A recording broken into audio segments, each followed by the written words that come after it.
কাউকে হিন্দু মুসলিম না ভেবে প্রথমত মানুষ ভাবে, আমি মনে করি এটি সবচেয়ে এটাই ভালো। সবাই আমাকে কি জিজ্ঞাসা করছিল আমি হিন্দু কি মুসলমান না খ্রিস্টান, কেউ হিন্দু বলছো কেউ মুসলিম বলছো, আমার বিভিন্ন পেরেছে। কিন্তু প্রথমত আমার পরিচয়টা আসলে কি আমি হিন্দু মুসলমান কি কেউ জানে না। আমার প্রথম পরিচয়টা কি, আমি হচ্ছে মানুষ। At first my first identification কি, আমার প্রথম পরিচয় হচ্ছে আমি মানুষ। কারণ মানুষ হচ্ছে সৃষ্টির সেরা জীব, আর আমার প্রথম পরিচয় কি মানুষ। এই মানুষ আমার প্রথম পরিচয়। তারপরে আমার ফ্যামিলি, আমার সমাজ আমাকে কি দিছে, আমি কোন পরিবারে গড়ে উঠছি, এটার উপর ভিত্তি করবে আমি হিন্দু কি মুসলিম। তার মানে এটা হচ্ছে আমার কি তার পরবর্তী পরিচয়, ঠিক না? এবং তারপর আরেকটা পরিচয় আমি বাঙালি, কারণ আমি জন্মগতভাবে কি আমি বাংলাদেশে জন্মগ্রহণ করছি, ঠিক আছে? আমি এটা প্রায়োরিটি দেই যে প্রথমত আমাদের পরিচয় হচ্ছে আমরা মানুষ, আর সেকেন্ড আমরা যে দেশে জন্মগ্রহণ করছি ওই দেশ অনুযায়ী আমরা বাংলাদেশে যেহেতু বাঙালি।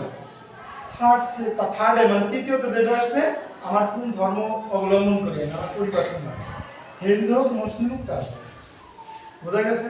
যে কোনো অপরিচিত মানুষের যে আমাদের প্রথম পরিচয় আমরা মানুষ, কারণ এখানে তোমরা যারা আছে সবাই মানুষ। আর প্রত্যেকটা মানুষ যদি সর্বপ্রথম কাউকে হিন্দু মুসলিম না ভেবে প্রথমত মানুষ ভাবে, আমি মনে করি এটি সবচেয়ে এটাই ভালো। তার পরবর্তীতে সে হিন্দু মুসলিম সেটা পরিবার।